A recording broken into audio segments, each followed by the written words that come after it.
Welcome to Lyra Echo Stories, where every story echoes emotions, memories, and hidden truths. Step in and feel the echo of every tale. My mother was smiling when I opened the door. That was the first thing I noticed. Not that she was there after 37 months of nothing. Not that my father was standing a half step behind her like he always stood when he didn't want to be somewhere. Shoulders slightly inward, eyes already looking for an exit. No, the first thing I noticed was the smile. It was the same smile she'd worn at every Thanksgiving table, every school play, every parent-teacher conference where she'd leaned forward and said things like, "Elise has always been our steady one." The smile that asked for nothing and promised everything and delivered neither. I'm going to tell you what happened in that apartment. I'm going to tell you the question I asked, and I'm going to tell you what her face did when I asked it. But first I need to go back, because a question that breaks something open doesn't come from nowhere. It comes from a very specific place, and mine came from 37 months of silence that I had spent learning to live inside. Let me start with the afternoon she showed up. I had just come off a 12-hour shift in the ICU at Street Vincent's. My badge was still clipped to my scrubs. I hadn't eaten since 6 in the morning. I was standing at my kitchen counter, heating up the last of Tuesday's soup, when the doorbell rang, and I walked to the door the way I always walk to the door, checking the peephole first. A habit I'd picked up years ago that I'd never bothered to examine too closely. There was a version of my life where I would have opened that door without looking.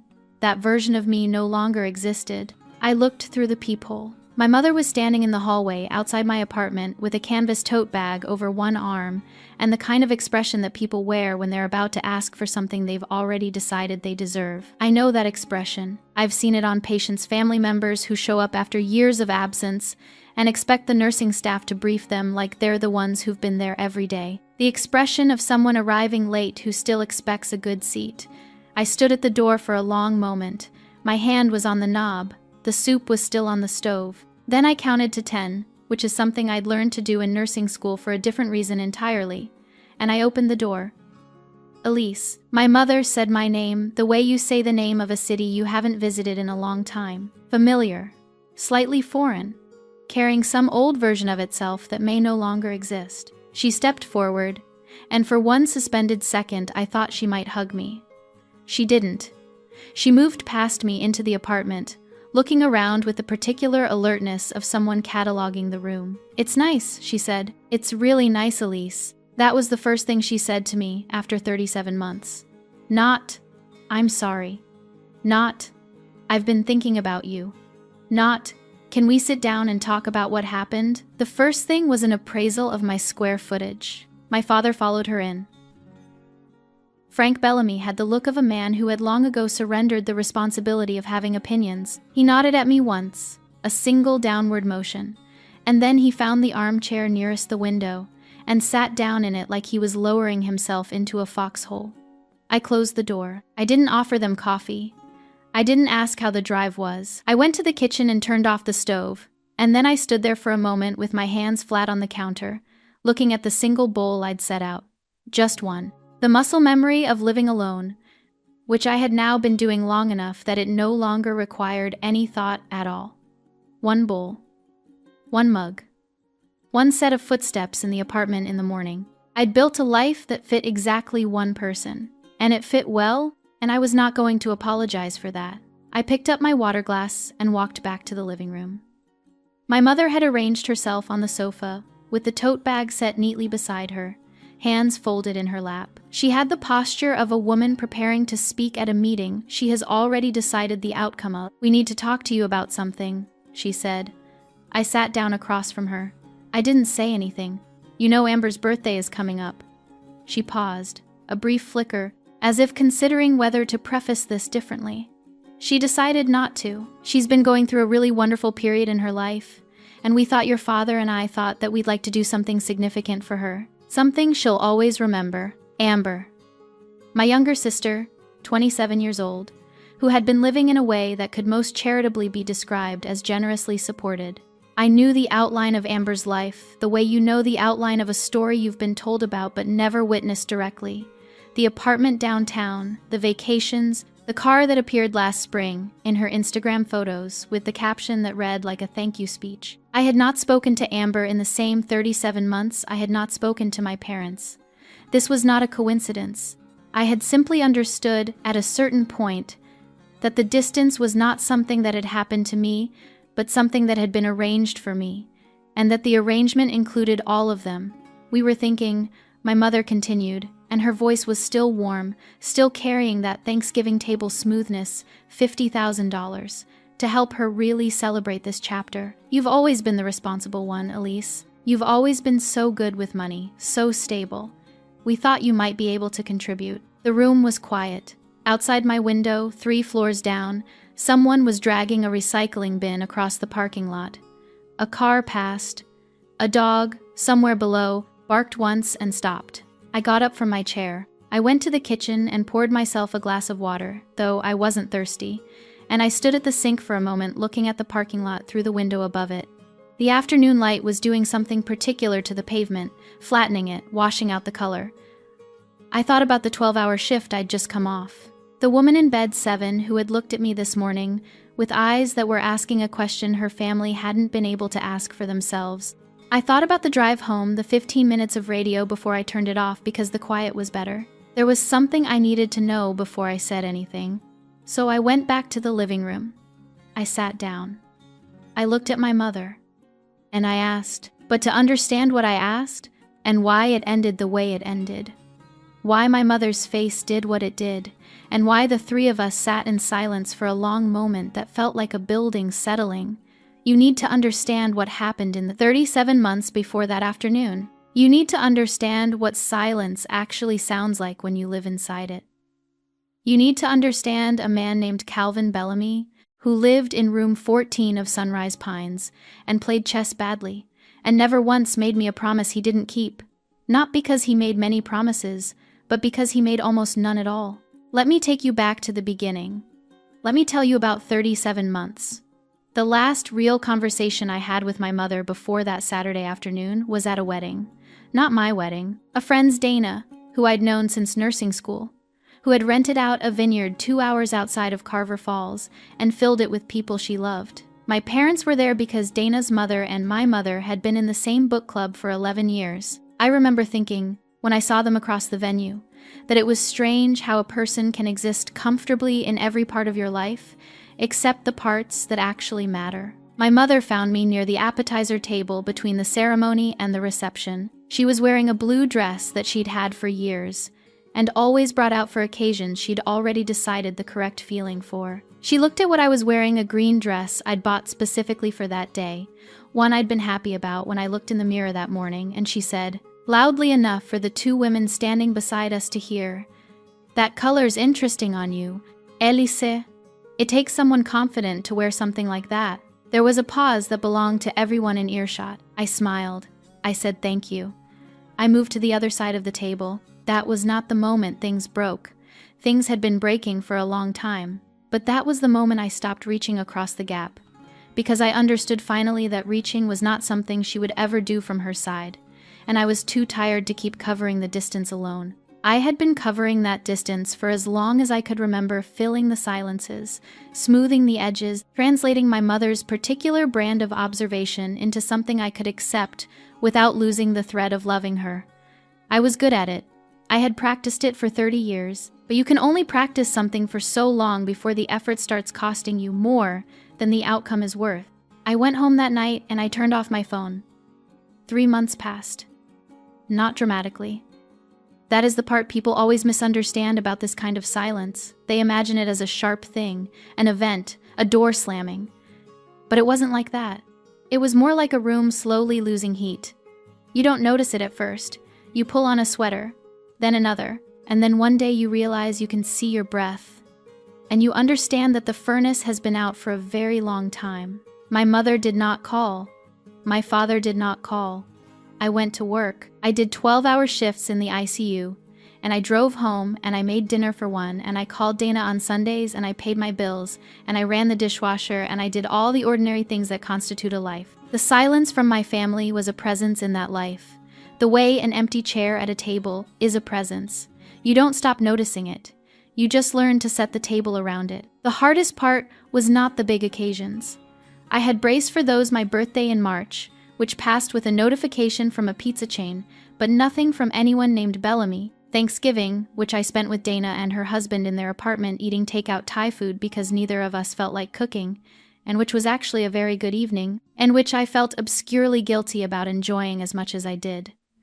Christmas, which I spent on a night shift, because the ICU does not observe holidays, and I had volunteered to cover, so that the nurses with children could stay home. I ate a piece of pie from the break room at 2 in the morning and watched the parking lot outside fill with a thin layer of snow and thought, this is fine. And it was. The hardest part was the ordinary Tuesdays, the Wednesday afternoons, the Saturday mornings when I was in the grocery store and I saw something, a brand of crackers my mother always kept in the pantry, a type of apple my father bought by the bag, and the seeing of it created a small, involuntary movement in my chest, some leftover reflex of connection that my nervous system hadn't gotten the memo about yet. Those were the moments that surprised me, not the holidays, the crackers. 6 months in, I called her. I don't know what I expected. I think some part of me, the part that had not yet finished learning what was true, wanted to hear something that would rearrange the evidence. A reasonable explanation. An acknowledgement. Something. She answered on the third ring. Elise. Same tone as the doorbell. Familiar, slightly remote. Hi, Mom. I just wanted to check in. I'm actually in the middle of something right now. A pause. Brief, businesslike. Can I call you back? She did not call back. The first year ended. I sent Christmas cards to my parents and to Amber. Because I am the kind of person who sends Christmas cards even when she doesn't want to. Because stopping felt like admitting something I wasn't ready to admit. I don't know if they received them. Nobody acknowledged them. In January, I got a card from my dentist, reminding me to schedule my cleaning. And for a moment, standing at the mailbox in the cold, I almost laughed. The second year was quieter than the first. I stopped waiting for the phone to ring. This sounds like progress, and in some ways it was, but in other ways it was just the body doing what bodies do, adjusting to a new normal, building scar tissue over what used to be an open place. I thought about my family less. I thought about the silence more. There's a difference. A colleague named Priya, who worked the same floor at Street Vincent's and who had become something like a friend in the particular way that people who share 12-hour shifts become friends quickly, out of necessity, durably asked me once that second year if I was going home for Easter. I told her I didn't really have a home to go to in that sense anymore. She looked at me with the careful expression of someone deciding how far to pursue a question. She decided not to pursue it. She just nodded and poured me a coffee, and we talked about something else, and I appreciated that more than I could have said. Some kindnesses are the shape of a question you didn't ask. I started visiting my grandfather. That was the beginning of the third part of those 37 months, and I will tell you about Calvin properly in a moment. But I need to tell you about the phone call first, because the phone call is the thing that changes the shape of everything that came before it. It is the thing that turned 37 months of what felt like misfortune into 37 months of what I now understand was a plan. I had been to see Calvin at Sunrise Pines on a Wednesday, his best day of the week, he always said, though I was never sure if he meant it or if he said it because it was the day I came. I was driving back through my parents' neighborhood because it was on the way, and I realized I had left a winter coat in the storage room of their house the last time I'd been there, which felt like a lifetime ago. It was a good coat. I didn't want to buy another one. I had a key still. The kind of key that accumulates in your life before you understand what it means to keep it. I let myself in through the side door and the house was quiet, and I thought they were out. My mother's voice came from the living room. She was on the phone. Her voice had the particular quality of someone speaking in a space they believed to be private, unhurried, precise. The words chosen not for effect but for accuracy. It was the voice she used when she was being honest. I had not heard it often. I stopped in the hallway. I have thought many times about whether I should have kept walking, whether I should have cleared my throat, or called out, or simply gone to the storage room and retrieved my coat and left the way I'd come. There is a version of that afternoon where I do those things, but I didn't, because something in her tone stopped me, something that sounded like the end of a conversation that had been going on for much longer than the phone call itself. If we keep Elise at a distance, she said, Dad won't feel the need to divide things evenly. He'll feel guilty about it. He'll leave it all to Amber. That's all we need. The hallway was very still. On the other end of the phone, my father's voice. Muffled, distant, but I knew the rhythm of it. "You think it'll work?" Frank said. "It already is." My mother's voice carried something that was not quite satisfaction, but was close to it. The tone of someone watching a long calculation resolve correctly. She stopped reaching out. "If we just hold the line a little longer, this will be done."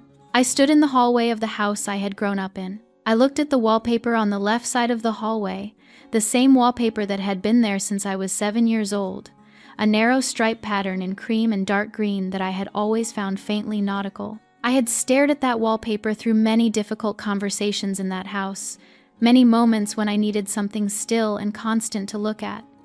It was still there. It was still striped. Everything else had rearranged itself around it. The storage room was 12 feet ahead of me on the left. My coat was in there, folded on a shelf above the old suitcases, exactly where I'd left it. I did not go get it. I went back out the side door. I drove home. I sat in my car in the parking lot of my building for 20 minutes without getting out. And during those 20 minutes, I did not cry, which surprised me because I had expected that if I ever learned something like this, I would cry. Instead, I felt something settle into place. Not a good feeling. Not the satisfaction of being right about a thing you'd hoped you were wrong about. Just a kind of cold clarity, the way a landscape looks different. After a hard frost, everything's still there, but stripped of whatever softness had been obscuring the actual structure of things. The distance had not been an accident. The silence was not the result of accumulated small hurts and missed connections, and the ordinary drift that sometimes happens between people who love each other imperfectly. It was a choice, made in a living room, spoken out loud into a phone. 3 years of nothing, 37 months of unreturned calls, and absent Christmas acknowledgments and birthdays that passed without a word had been a strategy. And the strategy had a target. And the target was a number. And the number was whatever Calvin Bellamy was worth. I thought about calling them. Standing in my car in that parking lot, I thought about calling them and saying what I knew, and I ran through the conversation in my head, the way you run through a conversation you're dreading, trying to find the version of it that produces something useful. There wasn't one. I knew what my mother would do. She would pivot. She would reframe. She would find a way to make the phone call my fault for listening, and my father would be quiet, and nothing would change except that they would know I knew, and then they would be more careful. I needed them not to be careful, so I said nothing. I went inside. I heated water for tea I didn't drink. I stood at my kitchen window and looked at the parking lot below, and I thought about the wallpaper in that hallway, the cream and green stripes, the same for 26 years, and about how a house can hold something for decades without it becoming a secret. Just an ordinary part of the walls, until the day you understand what was always in them. I set one bowl on the counter, the same as every other night, and I thought about my grandfather in room 14 of Sunrise Pines, who was waiting for me to come back on Wednesday, and who, I suspected, understood more about what was happening in this family than he had ever said out loud. I thought, if they want to play a long game, I can play a long game. I had learned patience in the ICU. I had learned to wait in the particular way, that waiting in medicine requires not passive, not resigned, but watchful. The kind of waiting where you are paying very close attention to everything and you are ready, when the moment arrives, to move without hesitation. I was ready. I just needed to understand one more thing first. I needed to understand Calvin. Calvin Bellamy was not an easy man to visit. He didn't fill silences. He didn't ask polite questions about your week, or tell stories about his past, the way some people do when they get old, as if their lives are something they've finally had time to sort through and catalog, ready to present to whoever is willing to sit still long enough. Calvin was not interested in presenting anything. He sat in his chair by the window of room 14 at Sunrise Pines, and he looked out at the parking lot below with the same expression he might have worn, looking at a complicated blueprint, attentive, not particularly impressed, waiting to see whether the structure would hold. The first time I came, he didn't ask why. This struck me, later, as the most generous thing he could have done, because I didn't have a clean answer. I had driven there from my apartment on a Tuesday evening in late October, 2 days after I had stood in my parents' hallway and heard the thing I'd heard, and I had not called ahead, And I had not thought through what I would say when I arrived. I just drove. The way you drive sometimes when you need to go somewhere, and your body picks the destination before your mind has had a chance to object. He was in his chair when the aide let me in. A chessboard on the small table beside him, mid-game, though I didn't see another player and I didn't ask. He looked at me for a long moment. Then he said, "Pull up that chair." I pulled up the chair. We sat there for a while, and he looked at the parking lot, and I looked at my hands, and eventually he reached over and moved a chess piece. Then he looked at me and nodded at the board. I moved one in response, badly, and he studied the board and moved again. And that was how the first visit went. We played chess for an hour and a half. He won in 11 moves and then sat back and said nothing about it, which was its own kind of courtesy. When I stood to leave, he said, "Wednesday's better, after 2. So I came on Wednesdays after 2. I should tell you something about Calvin Bellamy, because he matters to this story in a way that is not only about what he left behind when he died. He was 79 years old, and he had been a residential architect for 40 years houses, mostly the kind that people actually lived in, rather than the kind that appeared in magazines. He had a drafting table in his room that the facility let him keep, even though it took up more space than the rules technically allowed, and on it there was always a partially completed sketch of something. A floor plan, a staircase, a window placement. Not for any real project, just because his hands still knew how to do it and his mind still wanted to. He had married my grandmother when they were both 23. She had died 8 years before I started coming to see him. And he kept one photograph of her on the windowsill. Not a formal portrait, but a candid. Taken outdoors somewhere, her face turned slightly away from the camera, laughing at something off to the left. You could see from the angle that the person taking the photograph had been trying to get her to look at the lens and she had refused. Calvin had chosen that photograph from whatever albums existed. He had framed that one specifically. I thought about that sometimes, driving home on Wednesday evenings. The visit settled into a shape. I would bring something apple pie from the bakery on Clement Street, because he had mentioned once, in passing, that his wife used to make it, and I had written the detail down in my head without knowing why. He would accept it without ceremony, eat a piece, while we played chess, or while he watched me read, or while we sat in the kind of quiet that stops being uncomfortable once you've been inside it enough times to learn its texture. He did not say thank you often. He demonstrated it instead, in the small adjustments people make when they are glad someone is there, the way the chessboard would already be set up when I arrived, the way he would have the chair angled slightly toward the door, as if he had been watching for me. There were weeks when the Parkinson's was worse. His hands, which had spent 40 years holding pencils at precise angles, would shake when he lifted his coffee cup, and he had developed the habit of bracing his elbow against the armrest before he moved, a small compensation he had worked out for himself and never mentioned. On those days we didn't play chess. I would read something aloud, the newspaper, or a chapter of whatever book I'd brought, and he would listen with his eyes closed, and sometimes he would fall asleep, and sometimes he wouldn't. And I couldn't always tell the difference, and it didn't seem to matter. I came because he was there. He was awake because I came. That was enough of a structure. Once, early in the second year of my visits, I arrived to find him at the drafting table, the first time I'd seen him actually working at it, rather than simply occupying the same room as it. He was sketching something small, a series of quick lines that were resolving themselves into a staircase. His hands were steadier than usual that day. He heard me come in but didn't look up until he had finished the line he was drawing. "Sit down," he said. "I'm almost done." I sat. He worked for another 10 minutes in silence. Then he set the pencil down and turned the chair to face me.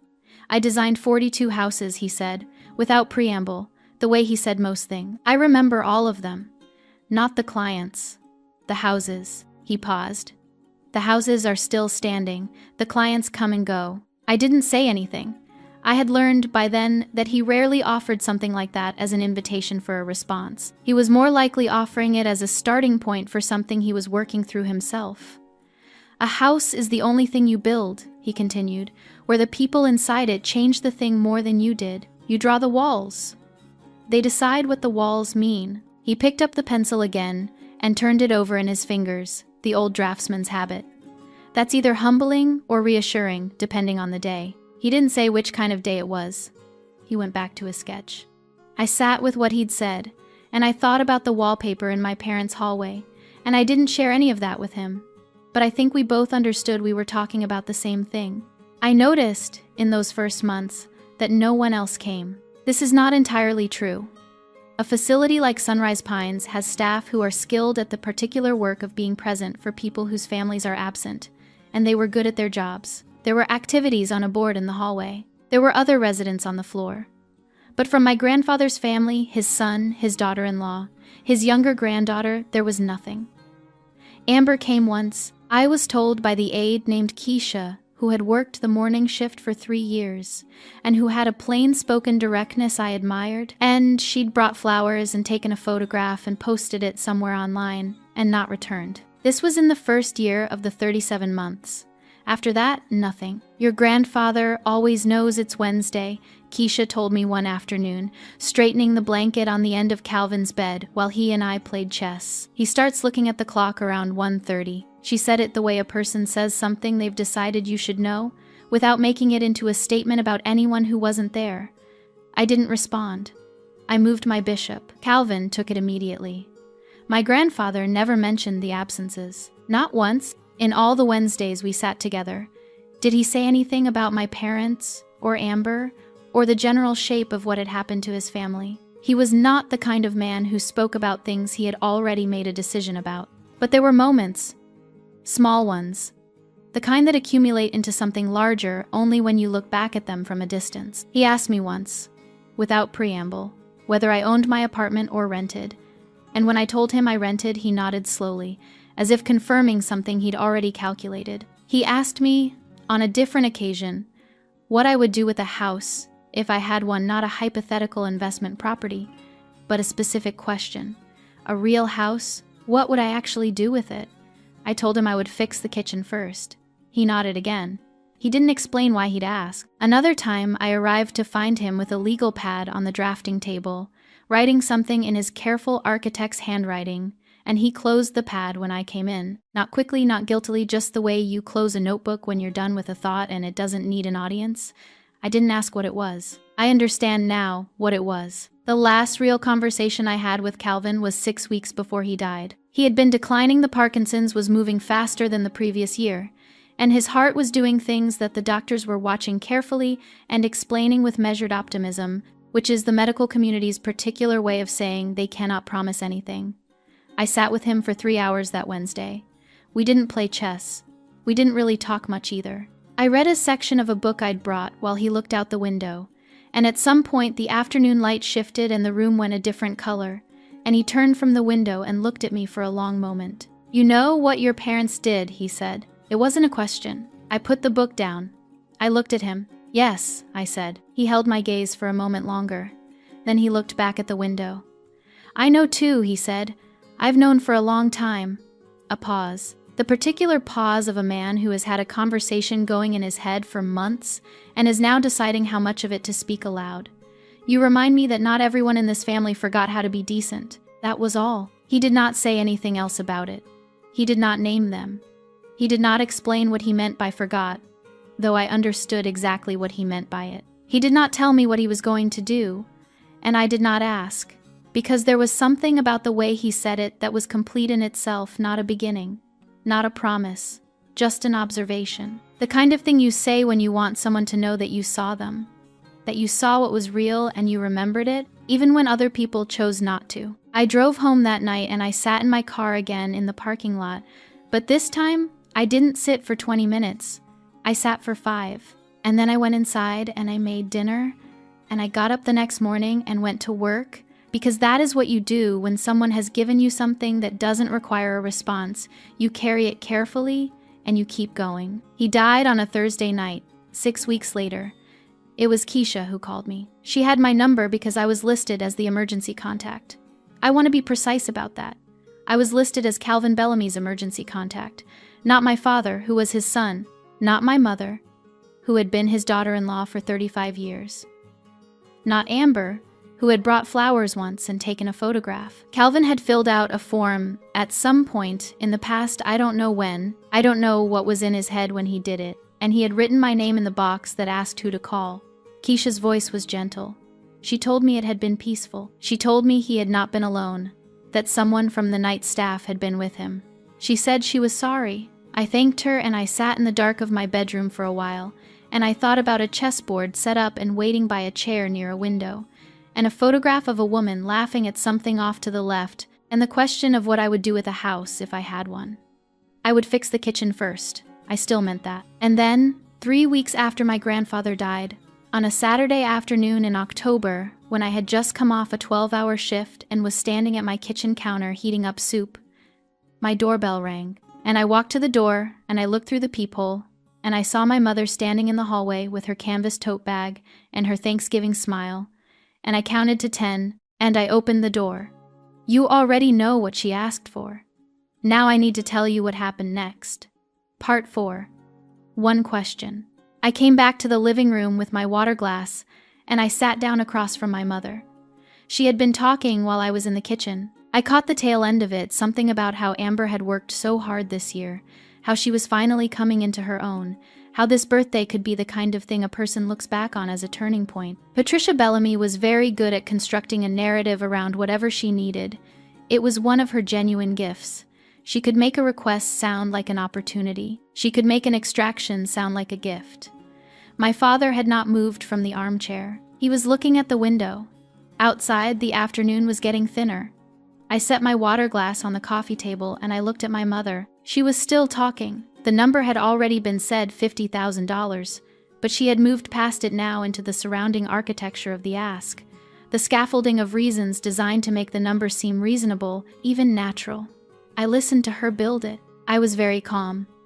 I want to be clear about that, because I think people expect this kind of moment to come with heat, with shaking hands or a raised voice or the particular electricity that arrives when something finally breaks open. It wasn't like that. The calm I felt was the kind that comes after a long illness when the fever finally breaks. Not the absence of something, but the presence of clarity. My temperature was normal. I could see the room very precisely. I noticed things I wouldn't have noticed otherwise. The small gold clasp on my mother's tote bag, slightly tarnished on one side. The way my father's left hand was resting open on the armrest, palm up, the fingers loosely curled, not a relaxed hand, but a hand that had given up holding something. The particular quality of the late afternoon light coming through my window, the kind of October light that makes everything look like it's been lit from slightly behind. My phone buzzed on the coffee table. I glanced down at it. A notification from Instagram, which I had not opened in some time, but had not deleted either. I don't know what made me look at it in that moment. Reflex, probably, or the particular restlessness of a person sitting very still. It was a post from Amber. I picked up the phone. In the photograph, my sister was standing beside a white car in a parking garage, one hand on the roof, grinning at the camera with the unguarded pleasure of someone who has never had to wonder where good things come from. The car was new. I could tell from the way the light hit it that it had not been driven much. In the caption she had written about the vacation she'd just returned from Cancun, a week at a resort she named in the caption without irony, and below that, a photograph of a living room in an apartment I didn't recognize, with a wall of windows looking out over a city skyline.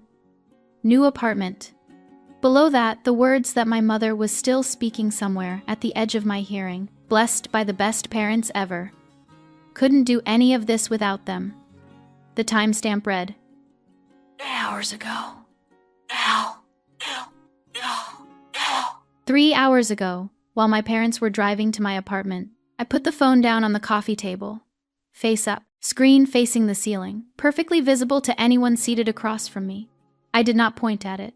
I did not say anything about it. I simply put it down, the way you set down a document you've finished reading. My mother stopped talking. It was not a dramatic stop. It was the stop of someone who has registered a change in the room, a shift in temperature or light, and is recalibrating. Her eyes dropped to the phone. She looked at the screen for a moment. Then she looked up at me. Frank turned from the window. He had heard the silence. He looked at the phone. The three of us sat in the particular quiet of people who now know the same thing. $50,000. Not for a birthday party. Not for a celebration. For a car that was already bought. An apartment that was already leased. A vacation that was already over. The money they had come to ask me for was not future money.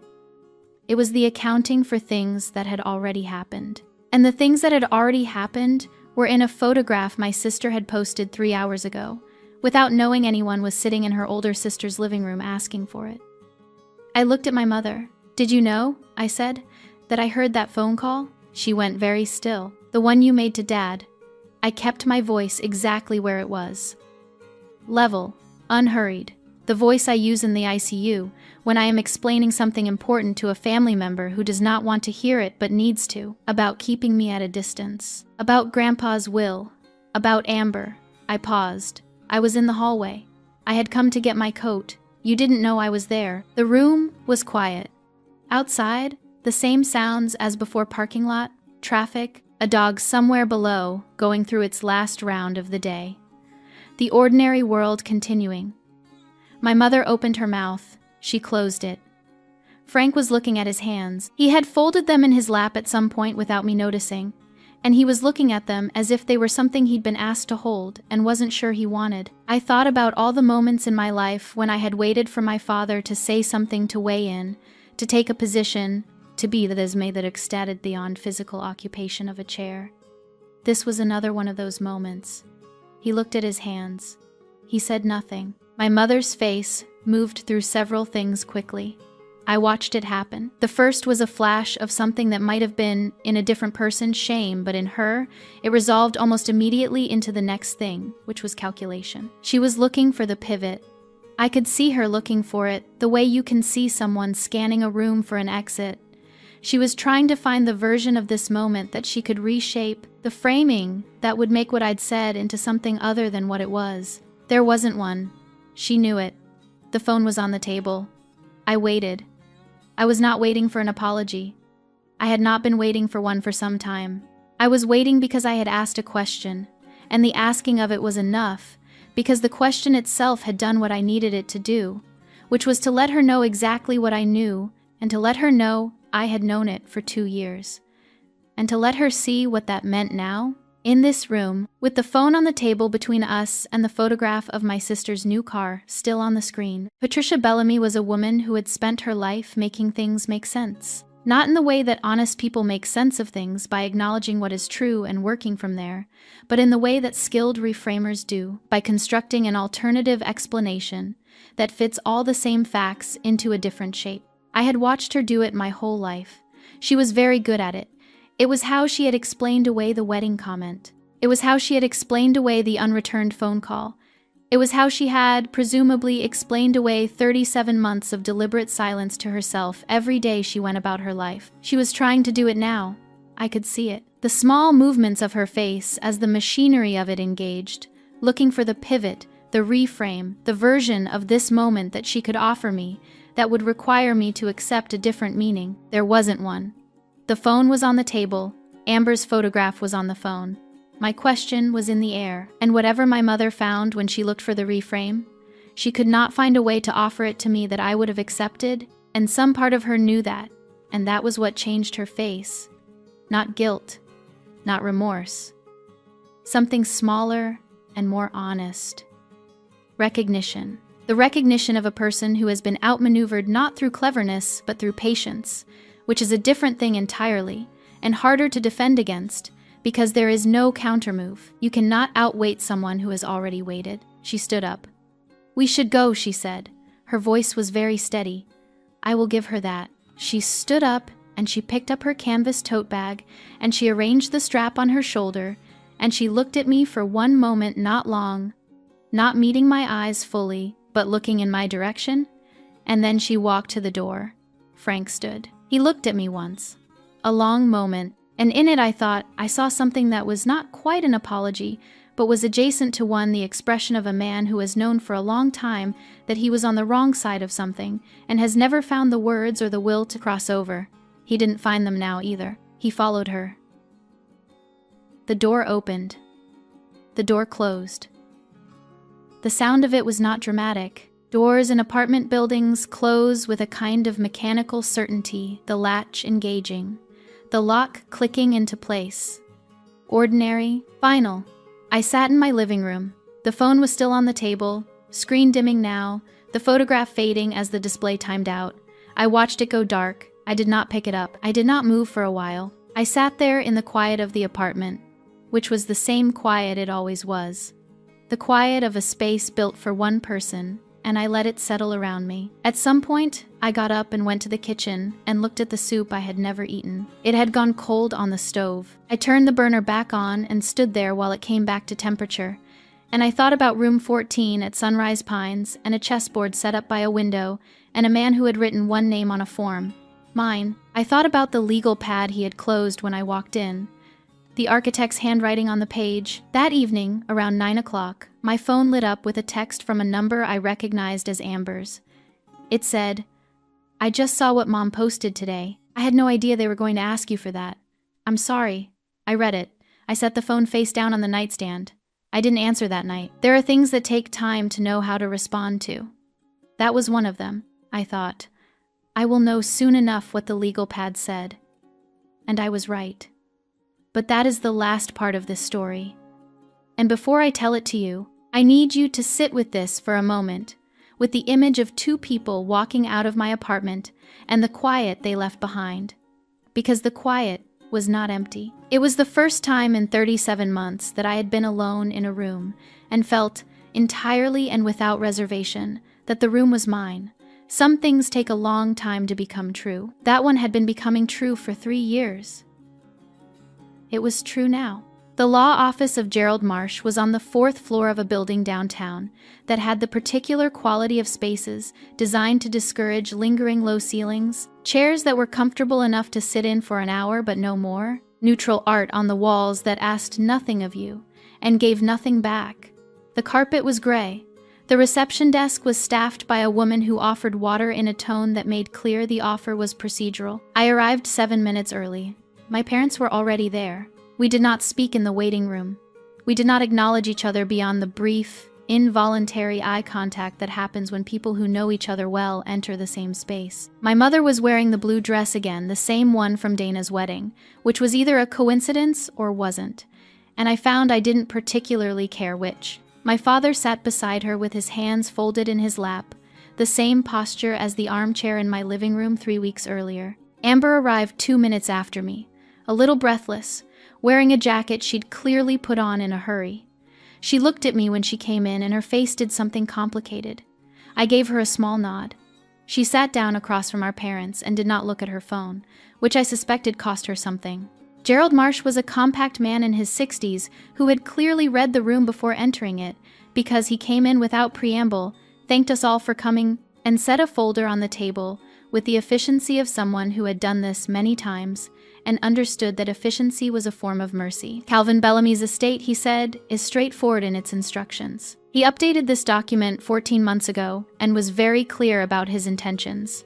He opened the folder. He looked down at it for a moment. A brief pause that I understood later was not hesitation but consideration. The pause of a man who had read a document several times and was deciding the most humane order in which to present its contents. He read the standard language first. The property at 14 Birch Lane, Carver Falls. The savings account. The personal possessions, including the drafting table and all materials associated with it. The small investment account that Calvin had built quietly over 40 years. The way careful people build things without announcing it, without drama, with the patience of someone who understood that the point was not the building, but what you did with what you'd built. Then he reached the distribution section. All remaining assets, he read, are to be left in their entirety to my granddaughter, Elise Ann Bellamy. No further divisions are specified. 1 sentence. 11 words after the name. The room was very quiet. My mother exhaled.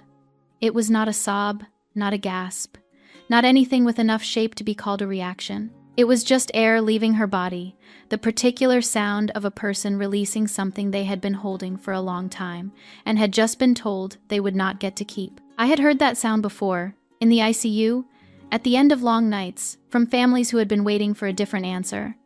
It was not a sound I had ever expected to hear from her, and hearing it did not give me what I might have thought it would give me. It gave me nothing, actually.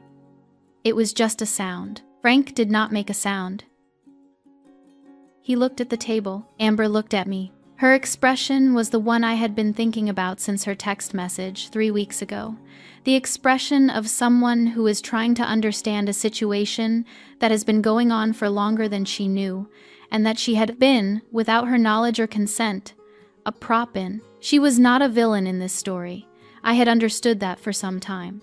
She was someone who had been handed things and had taken them without asking where they came from, the way people do when they are young, and the people who love them seemed to have everything under control. The understanding of what that had cost was arriving on her face in real time, and I watched it arrive, and I did not look away, because I thought she deserved to have someone witness that. Gerald Marsh answered the questions that followed with the practiced equanimity of a man who had seen this scene in many variations.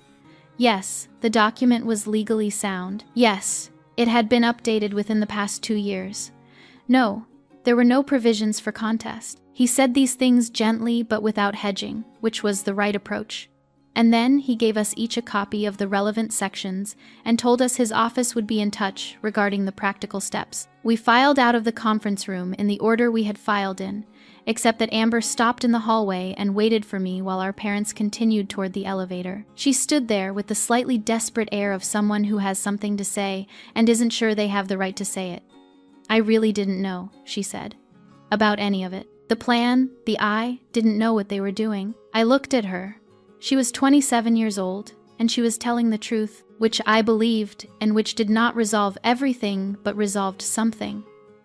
I know, I said. The text I sent, she started. I got it, she nodded. She seemed to be waiting for more. I didn't have more to give her yet, and I thought the honest thing was to not pretend otherwise. Give me some time, I said. She nodded again. And there was something in the way she did it, not resigned, not hurt, just accepting, that made me think she might be. In some ways, I hadn't seen yet, more capable of this kind of honesty than I had given her credit for. She had been shaped by what our parents gave her the same way I had been shaped by what they withheld. Neither of us had chosen that. What we did with it from here was the only part that was actually ours. I walked to the elevator. I pressed the button. I rode down alone. I drove to 14 Birch Lane that afternoon. I had never been inside. Calvin had lived there for 30 years, through my grandmother's life and the years after it. And in all the times I had visited Sunrise Pines, I had never thought to ask him what the house looked like or whether I might see it someday. I had his key now, along with a folder of paperwork from Gerald Marsh's office, and I sat in the car in front of it for a while before going in. It was a small house on a street with other small houses. The kind of street where the lots are modest and the trees are old, where you can tell by the proportions of the houses that they were built in a time when people assumed they would know their neighbors. The house itself was white with dark green shutters. There was a front porch with 2 chairs on it, both a little weathered. The lawn had been kept up by someone from the facility, I supposed, or by a neighbor. It looked tended. I went up the porch steps and unlocked the door. Inside smelled like him. Old paper and something faintly mineral, the smell of drafting pencils, and the particular cleanliness of a person who keeps their space organized not for company but for themselves. The living room was small and exact nothing unnecessary. Everything placed with the care of someone who had thought about where things belonged and put them there. On the shelf beside the window, 3 architecture books, a dictionary, and a framed photograph I recognized. My grandmother, face turned away, laughing at something off to the left. I stood in front of it for a moment. Then I went to find the kitchen. It was at the back of the house, looking out over a small yard with a garden that was mostly dormant at this time of year. The kitchen was clean and simply done, with older appliances and counters that had been replaced at some point with a light wood that was unpretentious and warm. There was a window above the sink that caught the afternoon light in a way that made the room feel larger than it was. I stood in the middle of it. I thought about the question Calvin had asked me 18 months ago, about what I would do with a house if I had one. I would fix the kitchen first. That is what I had said. But standing in it now, looking at the light coming through the window above the sink, I thought, there is nothing to fix. He had already done that. He had stood in this room for 30 years with this window and this light, and what he had built here quietly, without announcing it was not in need of repair. It was in need of someone to keep living in it. To set more than one bowl on the counter, to make apple pie badly, and learn the particular way this oven ran hot. To sit at the table by the window in the morning with coffee, the way he must have done, and watch the garden come back in April. I pulled out one of the kitchen chairs and sat down. Outside, the yard was still and gray in the October afternoon. The garden beds were put to rest for the winter, the way good gardens are not abandoned, but resting, holding their shape, ready. I thought about 37 months of silence. I thought about a hallway with cream and green wallpaper and a coat I never got back. I thought about Wednesdays after 2 o'clock and a chessboard and a man who demonstrated gratitude by having the chair facing the door. I thought about my mother's exhale in that conference room, and I waited for something to arrive with it: anger, or satisfaction, or the clean feeling I had read about in stories where justice is served, and the right person wins, and everything resolves into clarity. None of those things came. What came instead was simpler and harder to name. It was the feeling of a person who has been walking for a very long time and has arrived somewhere, and is not yet sure what to do with the stillness, but is beginning to understand that the stillness is the point, that this is what it was supposed to feel like. Not triumph, just solidity, just ground. I do not know if I will forgive my parents. I have thought about it the way you think about a surgery you might need, with the knowledge that it would probably be better for you in the long run, and with the uncertainty of someone who is not yet ready to schedule it. I know that forgiveness, if it comes, will not be for them. I know that it will be a thing I do for the same reason I fixed my own kitchen first. Not because the appliances need replacing, but because I am the one who lives there, and I want the room to be mine. Amber and I have been talking. Slowly, in the particular way that people talk when they are rebuilding something from a foundation rather than a memory, carefully, with attention to what will hold weight. She asked me, last week, if she could come to see the house. I said yes. I am not sure what we will be to each other yet. I am not sure we know, but she came home from Cancun, and she looked at her bank statements, and she asked our parents some questions she should have asked years ago, and she is working some things out. That is all I know. It is, for now, enough. The afternoon light shifted in the kitchen. Outside, a bird landed in one of the dormant garden beds and regarded the ground with great seriousness and then flew away.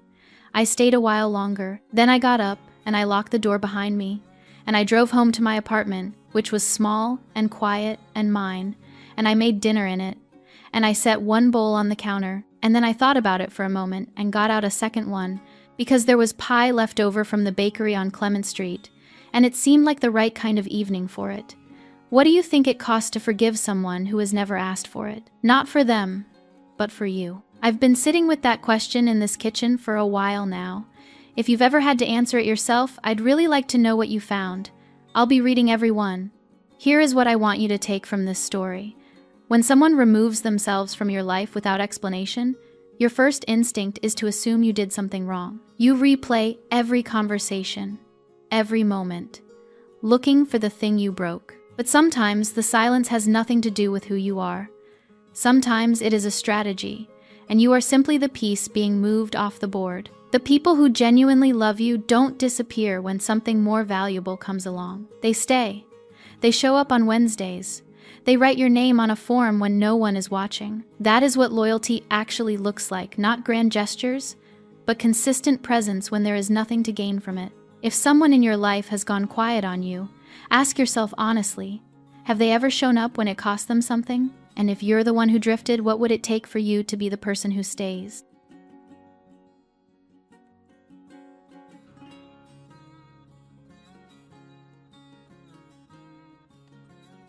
Thank you for being part of Lyra Echo Stories. If this story stayed with you, don't forget to like, subscribe, and share, because every echo never truly fades.